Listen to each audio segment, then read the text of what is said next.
Hello, everyone. Welcome to the live stream. We have EyeJax PapiMento Kabir from Dubai. How are you, man? What's up? All good, all good. How are you guys? Good, man. How's life in Dubai? What's Yeah, happening? settling in well. Weather's nice. It's about 22, 23 degrees. Ramadan's actually just started. So, things are going to quieten down here a little bit, obviously, holy month. But yeah, no, all well. I just want to say one thing, though, before we start. It's a shame that the Orania staff got rid of me as the cook because it seems like the new guy that they replaced me with isn't making any good food. No, man. The curry didn't go well. The chicken curry didn't go down well. So yeah, they should have kept me on. Yeah, absolutely. Maybe you should give him a call. Give him a call. All right. Welcome, bro. Good to have you. It's been a while. A lot happening on your side, a lot happening on our side, but mostly a lot of things happening with Ajax. So today is going to be a heavy talk, a little bit. It's going to be about the organization. Eringa, who got appointed last week, I think, and then Ward. We're waiting for the Ward appointment. What's the future of Heitinga? All these kind of things. I just want to get your opinion on these things, and also, of course, our viewers. Welcome. Thanks for joining. If you guys have questions, remarks, let us know and we will discuss it as well. But this time, guys, we have to keep it 1 hour and not 1.5 hours, because last time I got a lot of issues from the panels, like, you're such a bad host, you don't know how to keep it 1 hour, you always say last question, but you ask 5 questions, all these kind of things. So I'll do my best this time, okay? I'll do my best. Kabir, let me start with you. Yeah. Before we talk about the organizational changes, our thumbnail title is New Era, so we'll touch upon that. Yeah. Quickly, on Sunday, we played against Feyenoord. What was your experience? I mean, how did you watch that game? How did you feel after the game? And now, a few days later, what's the basic idea? Do you feel different on Sunday? Do you feel like maybe it was bound to happen, or are you like, no, it was a missed opportunity, basically? No, missed opportunity. I mean, we hadn't lost at home to Feyenoord since 2005. Look, let it be known that Feyenoord are a much better team than Ajax this season. I think it hurts every Ajaxie to say that, but it's the truth. But I thought that, with the record that we had over them, with it being a very important game, essentially a game that could decide the championship for them or to keep us in the race, I thought this was an opportunity for us to actually show that we've improved under Heitinga and that we've taken some steps forward. So massively disappointed. Especially when you look at how the match developed. We went 1-0 down pretty quickly. We fought back to make it 2-1. You go into halftime 2-1 up. You're at home. You've got the momentum. And then that second half performance, I mean, that's probably some of the worst football I've seen Ajax play in a very long time. And that's saying something this season as well, considering how many bad matches we've played. But to just capitulate like that in the second half, when there's so much on the line, that was really, really bad. And it says a lot about what's going wrong on the pitch, but also off the pitch. Yeah, we'll definitely touch upon off the pitch in a moment. Thank you for your opinion on this, Kabir. Papi, what about you? I mean, you guys know I spoke with Sahbi on Sunday, but I didn't have an opportunity to talk to you guys about it. So just quickly, PapiMento and also EyeJax, what did you guys think about Sunday's game and Sunday's performance? And what do you feel now, basically, compared to Sunday? Yeah, man, I'm gutted, to be honest. The way we played in the first half, I thought we had this. But in the second half, we didn't even reach 60% of the level we finished with. And I've read a lot of people saying, it's tactical. Slot was amazing. For me, that's the biggest bullshit. He had 2 backs that knew how to play football and they can dribble past a player. And we don't have that. So Wijndal was shit. Taylor was shit. Sanchez, decent in the defense, but on the ball, shit. And Bassie's played the worst game I've ever seen him play. Yeah. So on the ball, it was really bad. And actually, it hurts me to say that the Feyenoord was better on the ball in the second half, and they completely dominated us. In the, you come in the second half, I was like, yeah, we got this. And then you see the 5-10 minutes, them on the ball constantly, us not being able to conquer the ball away from them. It makes it very difficult. And actually, Juan, the example I have is exactly the point of what is wrong with this team. Alvarez is busy with an attack up front, has to cover 80 meters to defend the ball back in the box. Nobody did anything. So off the ball, I think we're weak, man. And that makes us so on the ball we're weak, off the ball we're weak, and we're playing with Taylor for more football, but actually he should be a bench player and not a starter. So Right. that's all for now. And I expected, of course, more from Kudus, Bergwijn as well, but especially from Kudus in that game, because I thought Kudus, he could be the press-resistant guy when he gets the ball, but also he lost the ball too quickly sometimes. That made it very easy for them to go back to attacking. I hoped for a little bit more individual quality there, but as a team, they were better on in the second half. And we can discuss the referee, because I definitely thought that was a second yellow card in the first half for Hartman. But if you play a second half like that, you shouldn't be bothered discussing that at all. Yeah. Look, guys, Kabir, PapiMento, a lot of people already in the comments saying we're atrocious, we're bad, not good enough. People also saying like, Taylor should be loaned out or Ren should be loaned out, all these kind of things. So a lot of people are disappointed. Going to you, EyeJax, and I have to drop this one on you. It's not an Ajax fan, I have to be honest. We all know Kefster, so from PSV. So question for EyeJax. You were so confident you would still become champions because the competition is so bad. What do you think now? Smiley. Thank you for that wonderful question, Kefster, first of all. I believe we still have 8 matches left in the competition. And sticking to what happened in the past, do you remember that season with Dries Mertens saying it was the championship game and then banking the championship still? So Feyenoord is still playing in Europe. I will want to see them juggle all those matches and keep competing on the highest level on all the stages. They have still 3 stages to play for: the Cup, the Europa League, and also the competition. And let's not over-exaggerate. It's very nice for them that they won once in 18 years, but we've been so poor this season. We have had a shitty coach, the worst ever, and we're still so close to Feyenoord in this stage of the competition. Heitinga is doing the best he can with what he can do in that short amount of time. But let's not over-exaggerate that Feyenoord is now that wonderful top team in the Netherlands, because the whole competition has been shit and Ajax has been shit also. So it's not the coach of Feyenoord. I have to say he's a decent coach. But if you play against this Ajax that have been so poor this season and still it's so close, a 3-2, a win, it doesn't mean that they were that much better, It could have easily gone the other way, and especially if you have a 12th man in the form of Danny Makkely, what are you gonna do about it? Seriously, I'm not saying a lot about referees, but the way he handled that game, it was almost impossible to win if you have so many decisions going against you. But nevertheless, good win for them. Very nice of them to win once in 18 years in Amsterdam. We will see next season what happens. Still 8 matches left. Not everything to fight for still. It's not a done deal, They are ahead. They are in pole position, but something can happen. I'm not saying it will, but I want to know what the standing is at the end of the season. And who knows, maybe we can poach away the title and poach away that first spot. But let's not over-exaggerate. The whole level of the competition this season is not that great. Feyenoord is doing the best of everybody, They are performing the best of all the teams. But it's not like the competition has been that strong, because how many points did we lose, guys? How many matches did we lose against small opponents? And we're still 6 points behind, Yeah. Well, if we had a proper coach from the beginning of the season, I'm positive we would be in first position, even with this selection. But we lost so many points against, with all due respect, smaller opponents. And doesn't mean that, the fight is done already. Still much to fight for. And I want to see after 8 games where we stand.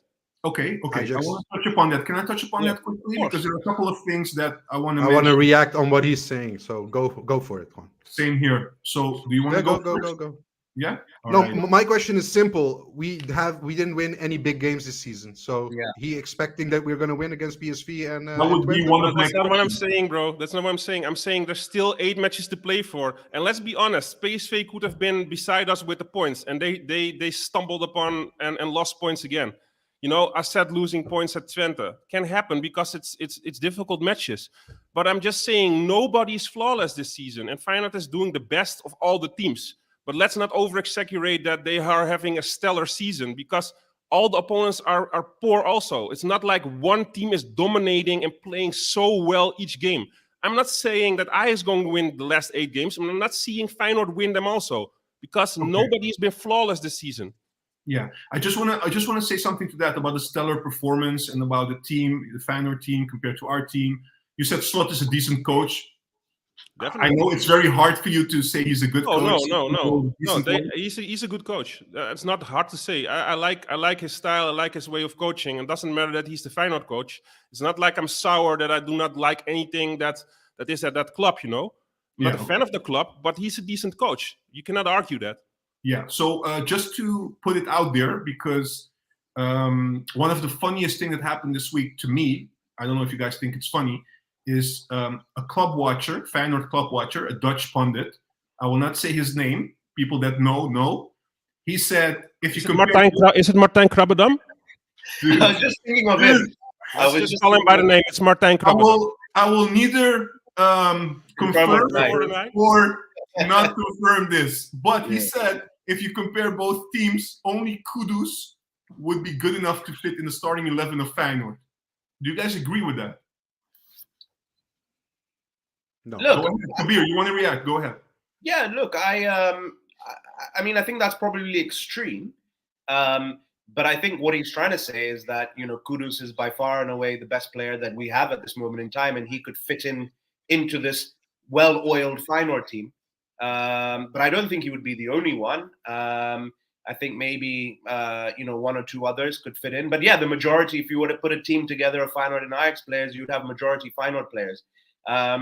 It's a little bit of a scary thought to go against EyeJax, but I do disagree a little bit. I do think actually personally, probably in the first time in my memory, that Feyenoord are, a cut above the rest. And I think that they are actually having a good season because, you know, they're in the semi-final of the Cup. We've got to play them. And also they're flying in Europe. And there's not only that, but there's also a very clear pattern in how they've developed since the start of the season to now under Slot. You know, the sort of methods of Slot are really being shown on the pitch. And these guys, you know, the second half, bearing in mind they played a European game a few days before this, in the second half, they look way fitter than us. Sure. It's like we have the European game in our legs. So they're fitter, they're tactically better, they all fit within the system. But yeah, going on to the point about Kudus, I submerged a little bit. But I feel like that's a little bit exaggerating. But yeah, Kudus would definitely make the final team. All right. So guys, just quickly, and then we start talking about our organization and where we go from there. So where we stand right now, second place.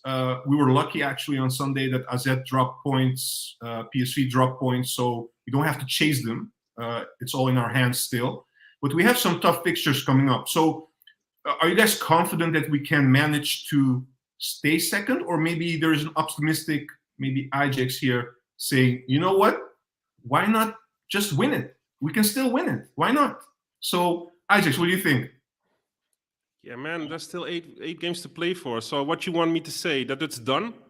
No. Oh, hell no. If there's a chance, we still can become champion. What do you want me to say? Like, we lost to Feyenoord. Oh, now then we are definitely in second place. No, man, there's 8 games to play for. Anything can happen with football. So What do you want me to say? You want me to say, oh, I'm so sad that we lost now in 18 years from Feyenoord in our own stadium. They are so terrific. We are so poor. We're definitely going to be second. No, 8 games to play for. Let's see at the end of the season where everybody stands. 8 games under Heitinga, 7 wins. That's pretty decent. Yep, absolutely. Papi, what's your stance on this one? I see us sooner getting 4th place than number 1 spot. So I'm not confident at all. I'm not optimistic at all. I saw a drop in level that was I never seen Ajax that low. It shocked me basically. And we have been discussing throughout the season how imbalanced this team is, and you can cover the bad passing against weaker teams, but if Bassi, if Sanchez, if Taylor plays a game like this against Twente or PSV is, by the way, away, it's going to be a very difficult game. So I'm not that confident. Let them prove it first, because that second half was horrendous. Yeah. Kabir, do you agree more with EyeJax or more with PapiMento on this one? No, 100% with it pains me to say it, but with PapiMento, because I think that we've got more chance of finishing third or fourth than we have. Come on, guys. What's up with you guys? Come on, man. But for real, I mean, I just think that I'm genuinely worried. I don't think we'll finish second. Because so you guys are so impressed with PSV this season and with Twente and AZ that you think, oh, they're so much better than us? No, but I'm not impressed with Ajax either. Yeah, it's only one loss. It's only one loss. Go back a few weeks. We were in 5th place with 8 points behind. Like I said, we will be very close. Okay, we had a minor setback or a huge setback, whatever you want to call it, against Feyenoord. But we're doing so well. We won 7 out of 8. Where's the confidence, man? Okay, but let me just say, how many top games have we won this season? Cool. No, doesn't matter. That was under Schreuder. It's apples and oranges. There's a new coach. Let him prove himself. Okay, let me say just different. This whole season, we've been seeing Ajax having 2 faces in a game. One half good, one half bad. This is going to continue because that's not something you get over so quickly. So this and the dent you got against Feyenoord, it's also going to hurt the motivation of the players. So it can have such a bad effect, and that's why I'm not confident. Let them prove it first. We have been saying we are the best team. They haven't showed that they're the best team. Some players are way below what we expected, especially the left side of Ajax with Bergwijn and Wijndal. I swear to God, worst mistakes signings of this season. Bro, you cannot talk that way about the best left side of Europe, man. Come on. All right. Yeah. I think we have a clear picture. Oh my God. Yeah. That's testament to what's wrong at Ajax. If you don't mind me saying that, such an arrogance can come out from a guy like Wijndal and Stevie Bergwijn. That's such a statement. Look at Tagliafico. Did you ever hear Nicolas Tagliafico say something like that? Man, if I miss anybody at the moment, that it's Nico, man. My God, how I wish that Nico was still at our club. I think he would carry. Be honest, he would carry the team himself. Seriously. I love Nico, but I'm missing Noose a lot as well. Yeah, amazing. Yeah. All right, guys, let's move to the real topic of the evening. Let me start with you, Kabir. So, like I said, we have a new chairman of the supervisory board.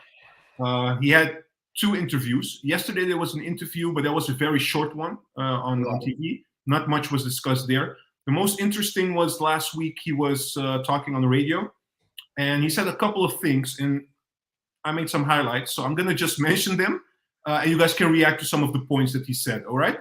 So let's see. I have to translate it, though, because, of course, it was in Dutch. So give me just a minute, and I will just summarize what he said. So one of the things he said was things have to get better with Ajax, and he used that word "better" a couple of times, not only on the radio but also yesterday on TV. He said one of the first things that they want to address is succession planning. So basically, not coming into the situation again that when somebody leaves, it takes forever to find a successor, basically. So that's one of the key priorities. Then he got a question about, do you think it's normal that after Overmars left, that it took still a year and still we don't have a sporting director? He said, no, it's unacceptable. So he said it's unacceptable. Then also he said one of the second priorities will be to bring the football people back to the organization. So starting from a board member, like Danny Blind used to be, having a technical or a sporting director, and also even a coach, because we still don't know if Heitinga will remain. We'll touch upon that in the moment as well. Yes or no. So these things have to be all addressed still. Then what he said also was, that's funny though. He got questions yesterday and also on the radio about, do you know when the technical director or who's going to be appointed? And I don't know if it was an act or not, but he said he doesn't know. It's up to the management. I think he made a joke there, man. That's how I valued it. Okay, all right, could be. He also said that another priority, so there will be the third, is to make things more professional within Ajax. So he said Dutch word. Maybe Kabir, you can help me with this. You're more native than I do, but houtje touwtje. So he said like this has to be more professional going forward. Yeah. Woody Ropey, you're welcome. Yeah. All right. So That's for what those yeah. all right. And what else? I have two more. He said also something that I found very interesting was they touched upon Van der Sar, and he said the way it came across was it's nice to have an old football player who is a director or doing being a manager or managing a club, but it's not necessarily for him that a old football player has to be in that position. That I think was very interesting. And the last thing that he said is Ajax should be more than only a football club, more socially responsible and also a role model to society and also the community. So I'm sorry, a lot of things, but this was in a nutshell what he all said. So do you guys want to maybe react to one of the points or more? I want to brief. Oh, go ahead, man. Go No, ahead. no. I was just going to say, look, he seems like someone that comes across well. Pier Eringa, I believe his if you look at his career background as well, he's someone that's a bit of a firefighter. When shit hits the fan, he's quite a good problem solver. He can get all the parties together thinking in the right direction. So that's good that we have someone like that. I think that all of the points that he mentioned were all very reasonable and all very important, things to cover off. There is a lot wrong at Ajax. I think you can say probably a victim of your own success to a certain extent. Like life was so good under Overmars and Erik ten Hag that, you never think it would end. And then all of a sudden, due to naughty behavior, it did end. And we were left with this gaping hole. It's almost like the most important organ of your body is ripped out. And what do? You go to the hospital, you get it checked out, you get it fixed. But they didn't. They just, it'll figure itself out. We'll make do. We'll give a chance to two guys that were totally inexperienced, and now we find ourselves in the situation that we're in because of that complacency. And maybe, I'm an Ajax fan. I'm a lifelong Ajax fan, and I love the arrogance that we portray. But that arrogance of, it'll work out. We're Ajax. We're the best. That was, that's led us into this situation. So we need to get all the ducks in the right order. You want that arrogance to be shown on the pitch, not on the interviews. But it comes from the top down, right? Like it comes from the top down, I believe. That, like they say, the fish rots from the head. So, everything comes down. Like the whole sort of culture of the club is we are the best. We are Ajax. We are the best. So what I'm saying is, of course, it needs to be shown on the pitch. But clearly, this was also in the boardroom that, it'll work itself out. We're Ajax, this. But it hasn't. So we need to learn from those mistakes. So having Pierre come on board to help all of this go in the right direction, great. I really hope Ward comes on board because he's got a great resume. And, I'm sure we'll touch about it later about Heitinga. But we need to get a new manager on board with the right players and just look at this season as a learning point. Take your lessons from it and then move on. Yeah. There are, before I go to Papi and EyeJax, also touching upon Ward, we're seeing some of the Ajax fans worrying a little bit on two things, basically concerning Ward. First of all, is being the time of appointment, because he's still with Liverpool. So his contract will run out at the end of June. So probably if we don't pay Liverpool, he will just be assigned on the 1st of July. And if we get second place, I'm being a bit more negative than EyeJax is. I'm sorry for that, EyeJax. But if I'm going to leave the stream, guys. Come on. No, but I'm just saying, if we have to play qualifying rounds, that's already like the first week of August. So he has 1 month to figure things out. That's too short of a time. That's the first thing. The second thing is, other fans are also a little bit worried about the fact that how much does he know about the culture, about Ajax? He's not Dutch, etc. You always get these kind of, like rumors coming in. So what do you guys think about that? I mean, you're smiling, Kabir. No, I just think that's nonsense. Sorry to Go. again, Sure, but go. that's nonsense. Come on, what are we talking about? He doesn't know the culture. He does. This guy has experience from a top club like Liverpool, right? He worked under Michael Edwards, and he really learned the job under Michael, because Michael Edwards was the key guy at Liverpool that Julian Ward got all this experience from. I mean, we're talking about a guy that has made good transfers for a club like Liverpool that has seen so much success. And you're talking about it being an issue that he doesn't understand the Dutch culture. We're Ajax. We're not FC Volendam, where you need to understand the local culture. Man, this is like this is Sleeping Giant. It's one of historically the biggest clubs in the world. What does it matter about not knowing the Dutch culture? He just needs to understand the culture of what it's like to work at a top club. And if he can do the job, I don't care if he knows the Dutch culture or not. But you can't not give the guy a chance because he doesn't know the Dutch culture. That's nonsense. I think it's utter bullshit, and I agree with Kabir here. So he's if like the viewers viewed our podcast, our live stream of three weeks ago, we invited Gris Khan from one of the biggest Liverpool podcasts, and we handled the topic about Julian Ward. Very interesting video. If you haven't seen it, I would advise you guys to go and watch it.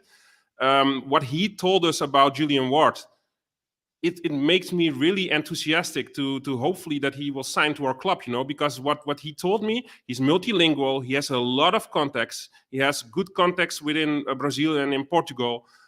He speaks, like I said, many languages, so Dutch probably won't be a problem, and we can speak decent English. At least we can speak English, you know what we're saying. Maybe somebody with an accent, but we can make ourselves, clear what we want to say. So that won't be a problem for Ward. Everybody speaks English in Holland almost. So that's not the problem. The problem is that people are so negative immediately. I see things, he doesn't know the culture and stuff. It's just bullshit. Yeah. He can learn certain stuff about what is needed in Holland, but he has such a big network around the world and in Europe. That is something that is very important. And the thing that excites me the most is he is data-driven, like discussed in our podcast 3 weeks ago. He's data-driven. He made great signings for Liverpool last years with Michael Edwards, that proved themselves. And they are walking a different path now this season. Is that Ward and Edwards, or is that Klopp? So that is something that is very important for a club like Ajax, because we're not chasing established names. We're chasing those talents that are not from our academy, that we do not have at the moment coming up from the academy, that missing puzzle piece. And somebody like Ward, with his track record and his way of working, for me, it will be a great fit. And especially what I read about Hamstra, with not having a great, relationship with agents like offering certain players, and he's saying, I get back to you, and then he doesn't. So the relationship gets worse. It's not like Hamstra has a great network, maybe a little bit in Holland, but not in Europe. So I think it's a big plus if he will come to the club. I would be very excited. Yeah, Papi, what about the first concern that I said about the appointment date? If it's 1st of July, how much of a problem can that be for us going into next season? Big problem. As I tweeted, I think if we lose Kudus, Alvarez, Timber, our team is very mediocre, Juan. And that means that Ward has a lot to do, because we're not going to go for players that still have to develop. No, we need players that are ready to stand up in our first team and show their skill and bravura and have a mentality of winning, So you also have to look at personality. It's not only the quality. Look, I think it's going to be very difficult for Ward if he starts that late to set up a team for the Champions League. So for that qualifying round, because that's going to be very important, I think. What qualifying round, bro? What qualifying round? We do not know yet if we will be second, third, fourth, or maybe champions. So let's say we stay second. You have this Dutch saying. Don't mind me translating. You have this Dutch saying. The fear for thirst is worse than thirst itself. So why worrying about a preliminary round or not becoming champion or becoming fourth? Just be confident and take it one match at a time and see where we end in 8 games. I'm not going to be negative All and right. already think that we're missing out, man. That's All right. just But not the just right in case, mentality. but just in case, Ajax, just to be clear on this, if we don't get first place, if we get second place or third place, we still have to play qualifying rounds just for another tournament. Of course. Yeah. But we will see at the end of the season. Yeah, of course, but it does affect, of course. If you look at our situation right now, forget the qualifying rounds. That's just one example. Look at how many things have to be solved on the pitch. Like our team, like PapiMento said, is imbalanced. There are players there. We cannot build up from the back. There's so many things that has to be resolved, looked at, also towards the future. How much can you put that on board in 1 month? But let's just be realistic here. Yeah. You know, when Manchester United signed Erik ten Hag last season, already a few matches before the end of the season, still the cup game to play, and they announced it after the cup game, you know? Do you think that ten Hag was really fully focused on only Ajax? What do you think? That if Ward will become the new technical director and he will start the 1st of July, don't you think that they will have contact behind the scenes? Yeah, I agree. Don't you think that the people within the club will contact him and ask him, okay, we're busy with this player. Are you behind this one? What is your feedback? He starts at the 1st of July if he's getting signed, but it doesn't mean that he's not of value for Ajax or that they don't have contact behind the scenes. So I'm not that worried. And 1st of July is still pretty early in the in the how do you call it, the preseason. So I'm not that bothered by it, to be honest. Yeah. All right, man. We should invite you more often, EyeJax. I thought I was a regular on this podcast. But that was a joke, man. That was a joke. But anyways, listen, guys, we touched upon it. Let's touch upon Heitinga right now. The funny thing is, we're seeing after the game of Feyenoord, especially in Dutch media land, a lot of pundits saying now, no. Also fans. Maybe some fans. I haven't seen a lot of fans saying that, but a lot of people are now like, yeah, Heitinga is doing well against the, like the lesser teams, but now we lost to a big team again, and he was outclassed basically in the second half by Slot tactically. He's still a rookie. We need an experienced coach. We need a better coach to take this Ajax to the next level. So before the Feyenoord game, it was different. It was like Heitinga is doing a good job. He's putting the players on the right positions. He's very clear, etc., etc. So now everything went 180, basically. Just your opinions, the three of you, maybe also the people who are watching. What do you guys think? Would you give the keys to Heitinga for next season, or not yet? Kabir, go ahead. I wouldn't. I mean, I think there's a lot I like about Heitinga. I think there's a lot of Erik ten Hag that I see in him, and also, people that when he was going through the whole course of becoming a manager and getting his license, a lot of the people that were teaching him, making very good noises about his determination, about his ability to understand the game. Great, that's fine. I think that he has a lot of good qualities.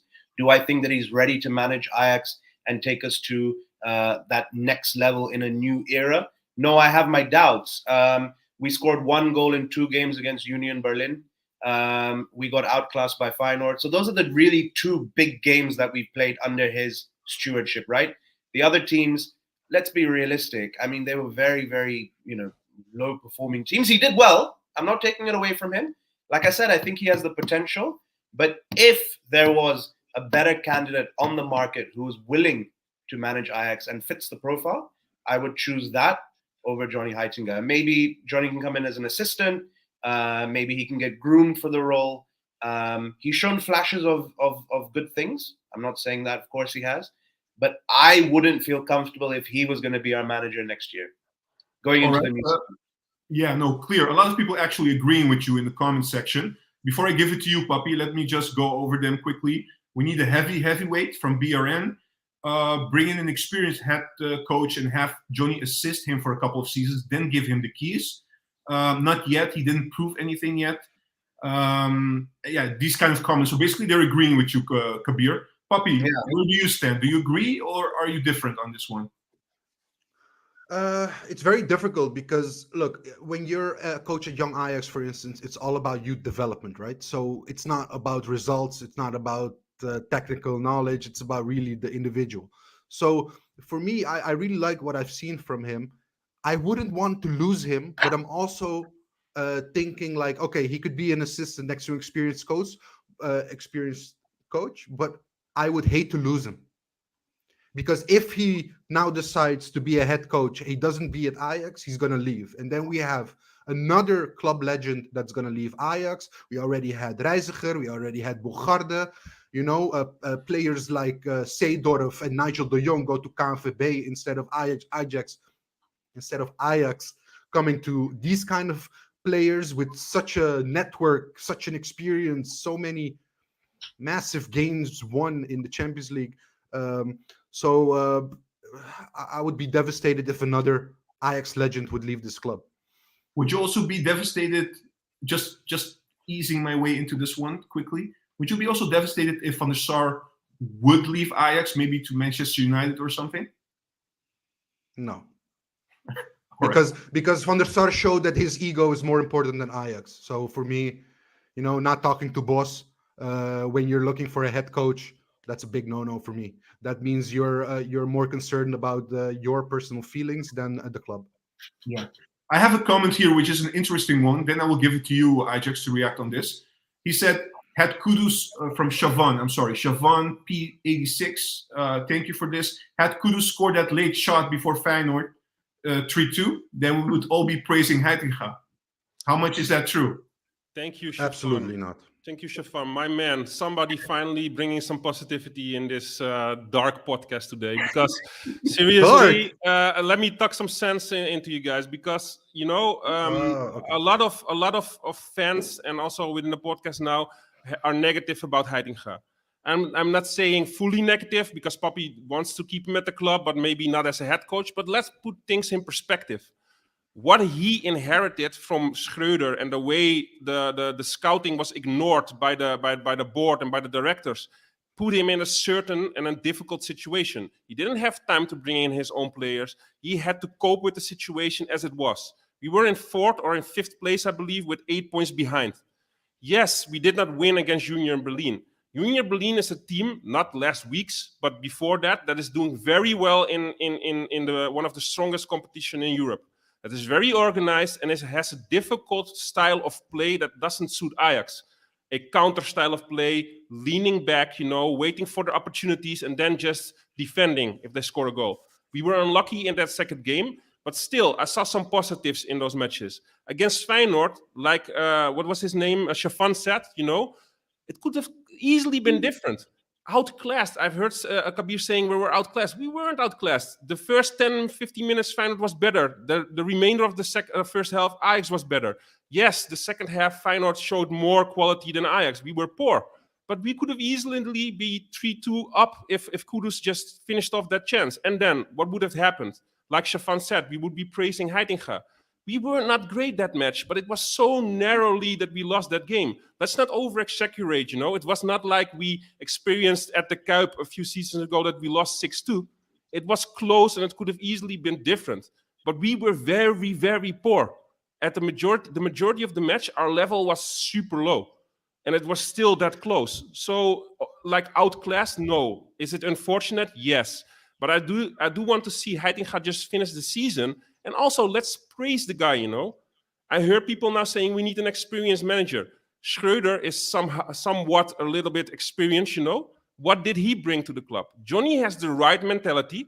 He's a child of the club. He knows what's going on within the club and what is necessary to be successful at the club because he has been in the past. So let's not just now all be negative and say, yeah, we have to replace Heitinga because we lost against Feyenoord. We're out against Union Berlin. In my book, Heitinga brought us to the second place. We're still in a fighting position to maybe end higher. If he ends up with progression during the season at that second place and we do not become champions, it's still very positive for me what he showed. So let's just wait and give him a chance and not all now shift towards like, yeah, we need an experienced manager and yeah, maybe he's not good enough. He's doing EyeJax. It's not negativity, EyeJax. It's about it's about having a rule.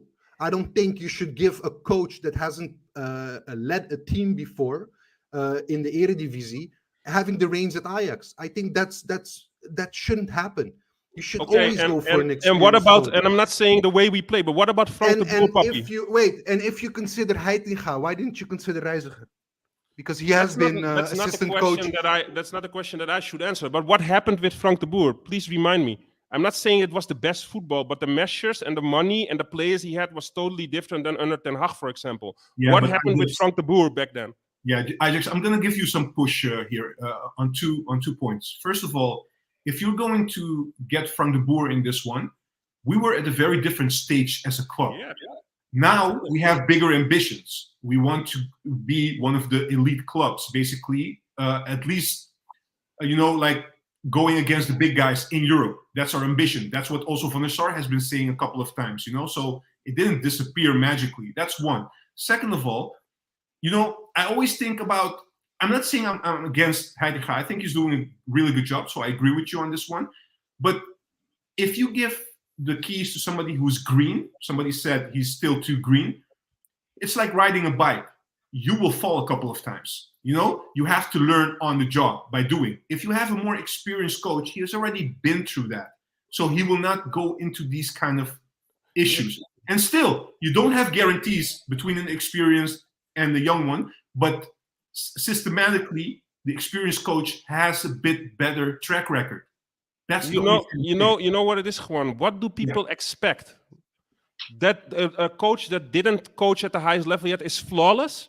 He's almost flawless. Against Union Berlin, it was so early when he took over, and he had to do with what he could, The first loss now against Feyenoord, and it was narrow. Yeah, it was a poor match. But was it all because of Heitinga? Or were the players just also very, very poor? So what do you all expect? Do you expect that with this material, with these players, that an experienced coach would get 100% wins? He's almost flawless. He won 7 out of 8 games since he started in the Eredivisie. He lost in the Europa League, but that was a difficult fixture on itself. Yeah. So what do people expect? The first loss now, I know it's against our competitor and in our own stadium, so it hurts. But let's put it a little bit into perspective, man. No, absolutely. Look, I'm not saying that he did a bad job. Absolutely not. I think he did a wonderful job. I don't blame him for the fact that we lost to Feyenoord or we lost to Union Berlin. I mean, if you're inheriting, like you said, you're inheriting a team with low confidence. I think he did a really good job to bring them back, win 7 games. We were 5th before. Now we had a chance to go being the top leaders in the league. Didn't happen. But I'm not talking about now or what happened. I'm talking about the future. Is he going to bring us to the next level? That's my question. But that's way too early to now discuss. Why? It's his first loss. He's not even been here half a season. You know how poor Ten Hag's first half season was. We were not confident at all. He's doing way better than Schreuder and Keizer and Ten Hag in their first half a season. And they had way better material than he does.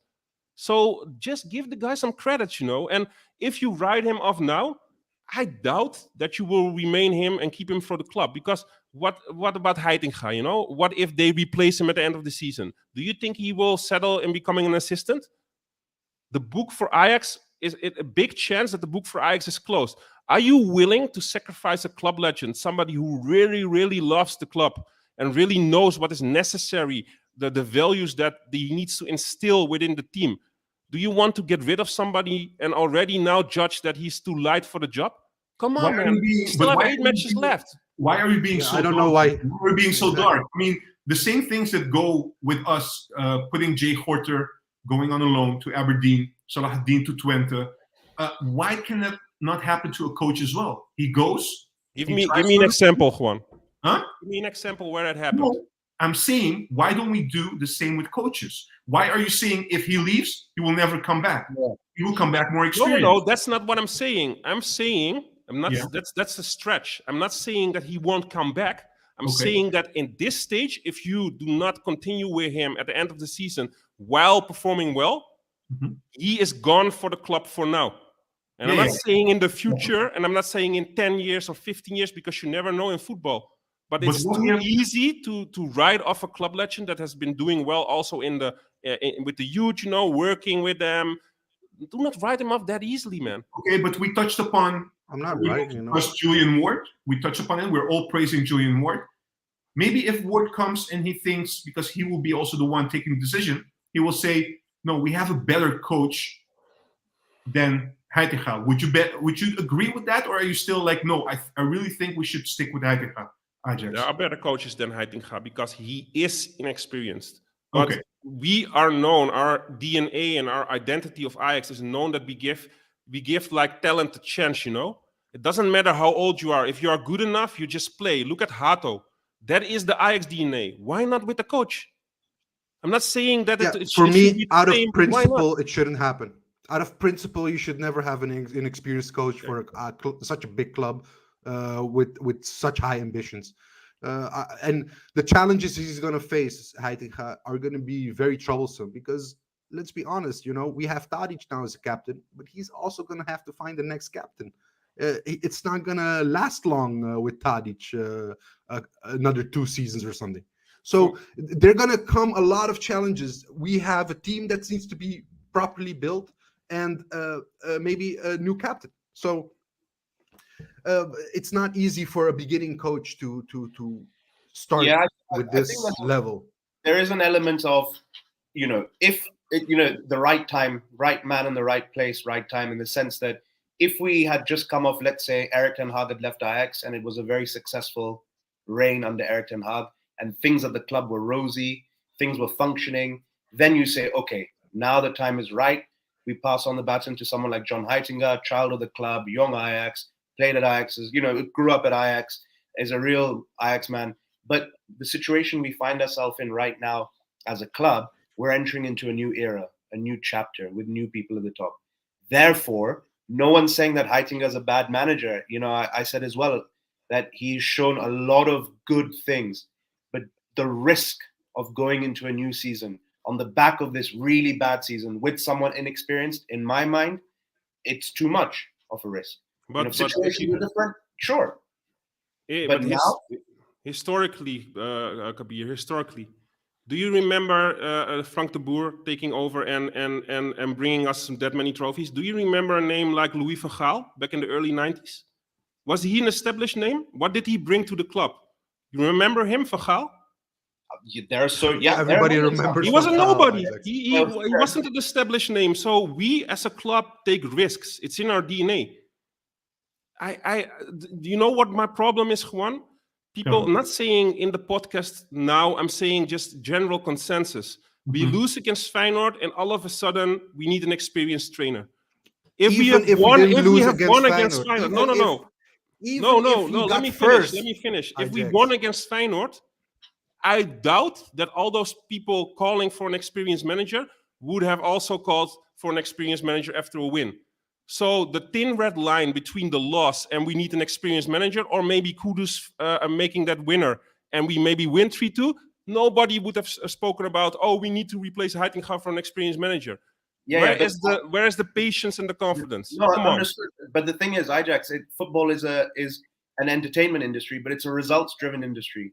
So yes, there is a fine line, but the fact of the matter is that if you get wins and you do well and you win trophies, you're good.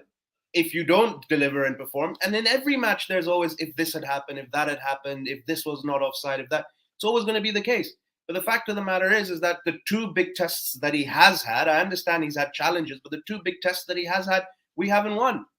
And there's potential there.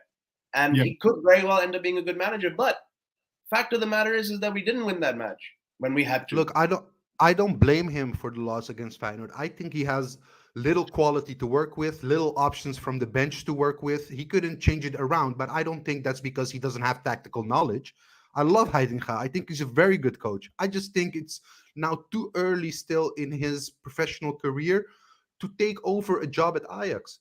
In such the problems we're facing, it's not good for a coach to start now at Ajax that's so inexperienced. You know, it's the same as you look at a team that's imbalanced, and you're still gonna expect from your youngsters putting them in to carry the team. That's not gonna happen. You want a youngster to also come in a team that's already set a little bit, that you can only focus on your individual performance and not carrying the team. And a job as a manager is just, it's so diverse that, I mean, he is too inexperienced yet for Ajax. I have a question from Paul Craven. What's the preference? An Ajax coach with the Ajax DNA or a coach that wins? Who wants to take this one? Well, I mean, an Preferably Ajax coach with an Ajax DNA that doesn't win, or obviously you want someone that gets results on board.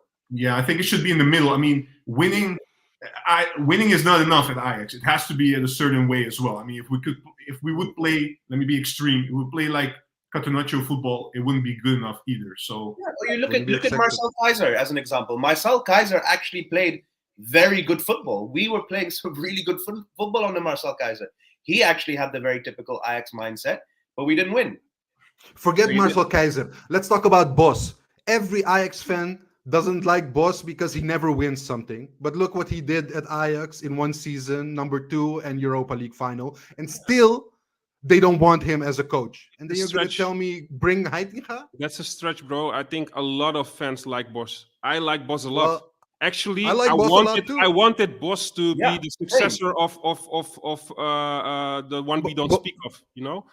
But what is the argument always with Boss? He never wins anything. Yeah, but that's always the argument you hear from the guys that don't want him. But look at the clubs that he coached. You know, Lyon, they aren't title contenders for years now. Dortmund, okay, you could argue Dortmund is like a top title contender, but in a competition with Bayern München, it's super difficult to win a trophy there because they are of a different standard. So, you know, all those, and I believe Leverkusen, right?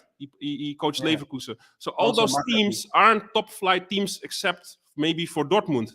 But with Bayern München in the competition, it's super difficult to, get a trophy. And I believe in Leverkusen, he actually delivered them Champions League football that season. So I'm a big fan of Boss, but we now made the choice because of a stubborn director in Edwin van der Sar that didn't even want to talk with Boss. You know, if we talk about bad things, we should talk about that stuff because Johnny is just trying to help the club. And yes, he's inexperienced, but it's because of the directors and the lack of proper handling the club that he is now in that position. And he is just an Ajax guy thinking, okay, my club is hurting right now. Let me help out. But ideally, you should have made a different choice before throwing him, you know, in front of that group in this stage. So now he is in front of that group. We should have patience with him. At least that's one thing that we agree on tonight, that we all would have wanted Boss to come back. Look, one person, Danny Caronvel, said something interesting, though. He didn't show a lot in Europe either. Not with Ajax, of course, but the teams after, which is actually has a point there. A little bit. Yeah, and also when he left those clubs, I think he left Lyon when Lyon were like 8th or 9th. And then I think also when he left either Dortmund or Leverkusen, like there was a little bit of a trend that he started off really well and then he left these clubs in a much lower position than they should ever be at. Yeah, for me, the thing that I saw him doing with Dortmund, Leverkusen, Lyon a little bit, but once he bumps into, you know, like a bad period, the bleeding doesn't stop. It goes worse. Yeah. So that for me is concerning. I don't know why he wasn't able to stop. Because he doesn't have that. Remember that issue when he was an Ajax manager? He doesn't have a plan B. It's just. Yeah. I mean, he's not. Let's be honest. Every coach has, you know, like negatives, positives, and even Boss. But look, we know the Boss from 16-17. We're not sure whether a couple of years later he's still the same type of coach, right? So a little bit, but maybe not. But let's move away. I remember. Yeah. No, I just wanted to say I remember him at Leverkusen as well. He had some amazing talents, but next year he lost them all. So he was playing in that first season at Leverkusen pretty well, and then he lost Bailey, I'm guessing, and he had another Havertz, Brunt. Yeah, man. Sorry, not Brunt. Actually, what happens at Ajax all the time? He performed very well, got Champions League football, and got poached. What are you going to do about it? True, absolutely. Okay, guys, like I said at the start of the video, we have a 1 hour mark, so I don't want any blame at the end. One final topic. I'm just the host. One final topic. I'm going to combine them. So I will give it to Kabir first. Fabrizio Romano came with this week with the news about Sonja Hansen. He got a new contract offer from Ajax till 2026, if I'm not mistaken, guys. Help me with this. But look, the background with Sonja Hansen is, I remember Schroeder saying at Marbella he wasn't invited because it took very long. He was stalling the negotiations. He didn't want to sign, etc.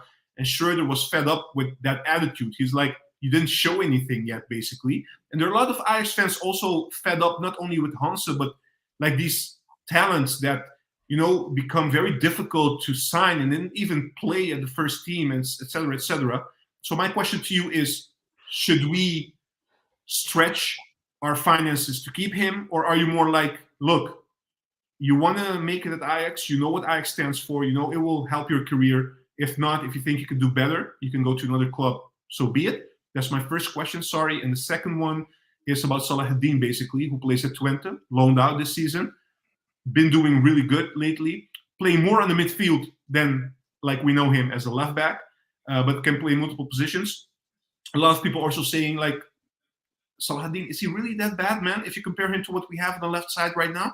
So where do you stand on these two topics, Kabir? Sorry, I had to combine them because of the time constraint. You're doing two questions as the last question, right? Correct. Yeah, I think, look, to be honest with you, I'm hearing reports that, his family, Sonja Hansen's family, and the people around him are asking for an obscene amount of money from Ajax, like an unrealistic amount. Look, it's a similar situation to the kind of people that were around Brobbey, when he didn't sign his contract extension and he left. Look, ultimately, you can only tell a youngster what staying at Ajax can do for your career, and you can pay them within what's expected, what's reasonable. If it goes beyond that, you got to cut them loose, because then they don't have the right mentality to make it. Let them go to to a foreign competition and let them fail. Because fact of the matter is, the majority of these guys who left Ajax too early did go to all the big competitions, the big clubs, and I'm safe to say 90% of them flopped. And then they come back and they're playing for NEC or Willem II 3-4 years later. Yeah, Holland, you name it, they end up there. So he needs to understand that. So yeah, up to a certain point and no further. I don't care how big a talent you are. And secondly, yeah, look, if there's a young guy out on loan, like Salahuddin is at FC Twente, for sure, if he's doing well at an Eredivisie club and an Eredivisie club that's actually performing well, give him a chance. Bring him back to the club next season. He can play left back. He can play in the midfield. There's an element of Daley Blind about that as well. Someone that's left the club. So give him a shot. Why not? It's not like the best functioning left line in Europe is actually doing well. Not yet, according to Endo. Yeah. 100%. The whole reason you put a player out on loan is to see how they develop. Of course. And this is where I do feel that Ajax are not that very good at. I think maybe when they do send people out on loans, they very rarely call them back. If I'm thinking out of memory, maybe guys like Jan Vertonghen went on loan and then Daley Blind. Maybe 2 or 3. Andy van der Meijden, Ronald de Boer. Yeah, but if you look at how many people we put out on loan, true. Very small percentage that actually come back. So why not give the guy a chance? Yep. Yeah, absolutely. Yeah, Salahuddin will be another example of that, coming back, and he will be able to play at Ajax. Yeah, Papi, are you that optimistic? Oh my God, I've seen his passing, and even long balls, Juan. It's not only short passes. He's giving crosses. He's really like controlling that midfield with his passing as well. And if you put that in the back with us, we could see a new noose rising up. Why not? It's not it's not like he's a late bloomer, right? We have to put the facts straight. He was already a very talented player in our youth academy, but he got that awful injury, the ACL injury, took him out for a very long time. It's always hard to come back from that injury, so it took some time. And I think Ajax did well also to, tell him the truth, maybe it's better if you go on loan. And it's doing very good for him, right? If I can just say one thing about him, though, sure, is that I'm just because I remember last summer, I think it was, or maybe about a year or so ago, I was playing paddle. And he was actually with his friends in the court next to me and my friends. But the guy is tiny. He's like physicality, from a physicality viewpoint, playing in midfield. I'm just worried because he's really, tiny. He's a tiny guy. So you think to yourself, with the physicality aspect of when you're playing in the midfield in Ajax, there's a lot of pressing. You're always playing on the other, on the opposition. I'm considering him as a back, Kabir. Yeah, okay. But maybe there is a little bit of like, maybe he just a year ago was different. Now he's got Eredivisie football in his body. And coming back to the Sonja Hansen stuff, I think the problem with these youth players is not only the youth players. I think Ajax is really bad in communicating their plan. Because look, you can communicate your plan to the guy. Okay, this is your 2-year plan, 3-year plan. I want you to go 1 season, play at another club on loan in the Eredivisie, and then come back, and then we see what your level is, and you can fight for a spot in the starting 11. But I think the gap between youth and the Ajax one is so huge that you cannot expect. Yeah. Just you have, of course, the Hatos, the Timbers, just on that quickly, exceptional talents. Yeah, just quickly on that. There's a question also on that particular. The question is, can we afford to have both Salahuddin and Hato in the defense next season? But Hato can play central as well in the defense. He doesn't need to be playing back. Yeah, EyeJax also, I think Salahuddin has been playing also sometimes on the right side, so not only on the left side. So he's multifunctional, can play also the right side. If you look at our right side right now, Rensch has not been very impressive this season, and Sanchez, we all know about Sanchez having a difficult season as well. So why not? I mean, sometimes you have to give a player a chance, and sometimes throughout the season it will sort itself out, in my opinion. But yeah, it's a good question though. Thank you for that. About Sonja Hansen, is that everything you wanted to say, Papi, or did you have anything else to say? Because then I want to give it to EyeJax. He can basically close the video, because he doesn't believe me with my questionings. So yeah, this is the last.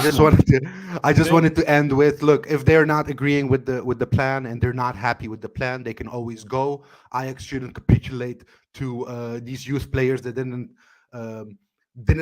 prove anything yet. So if they want to play at Ajax and prove themselves, that's the mentality you want to have. If they don't have that, good luck at another club. Go sit at a bench somewhere else. I don't mind. We can always find new gems, but you have to love Ajax. You have to be willing to fight for the spot on Ajax 1. It's not given. You're not going to get your chance. Prove yourself that you're better than the rest. Pier Eringa is clarifying on what he meant. He said he means Salahuddin and Hato playing at the same time. So is that something we want? I mean, it's too early maybe. So it's a good point. EyeJax, all you, man. All you. Thank you. Let me just state on the record that I got to speak after the hour mark, so that I'm not going to get blamed that it's up to me that we are stretching the live stream again. Juan, come on, man. You're the host. Keep track of the time, man. Much better than last always week. You, bro. Much better than last week. Let me give the last 2 cents, or do you have a last question in mind after that one? No. This is it. This is it. I promise. This is it. Okay, cool. So, about the Hansen situation, good riddance. If you do not want to sign that contract and you want more money, go elsewhere. We see you back at RKC after a few seasons. He has. Or we buy him back. He has for 20 million. Or 16 million. Yeah, he has great potential. When we saw that Youth European Championship, he was great at that championship. But after that, it was a lot of decline in form and potential, in my opinion. So I'd rather have our club spend money on Van Axel Dongen to keep him at the club and not let him go to Manchester United, for example, and extend that, than spoil the money on Sonja Hansen that has to show himself even at the Keukenkampioen division, because he hasn't been one of the better players in my opinion. So he can ask for the moon, but if you just don't want to perform at the club and show your best self and ask for an absurd amount of money according to Kabir, then just good riddance, on to the next one. And those youngsters have to learn that it isn't all better at other clubs.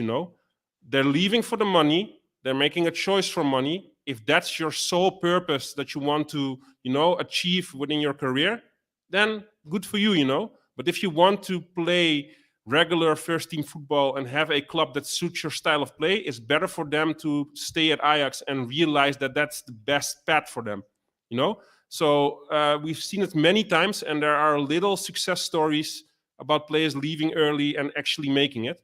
So it's hard enough already to leave Ajax as an established name and be like a regular. Because look at Ziyech, look at Donny van de Beek, look at a lot of other players that were like our prime players, you know. So let them take an example on that. And The only one that comes to mind, EyeJax, is actually Seedorf, that went very early and made it. But to be honest, Papi, To be honest, Papi, that was a totally different situation in football, you know. In that era, you know, the big money clubs, the big salaries, it wasn't there like it is now. We just, it's like a cancer spreading in football. It's not the football anymore that we experienced in the early 90s before the Bosman arrest. So it's totally different. But Saladin, another topic that I just have to touch upon. I like what I see of him at Twente. I definitely think he can bring something that we lack at the moment.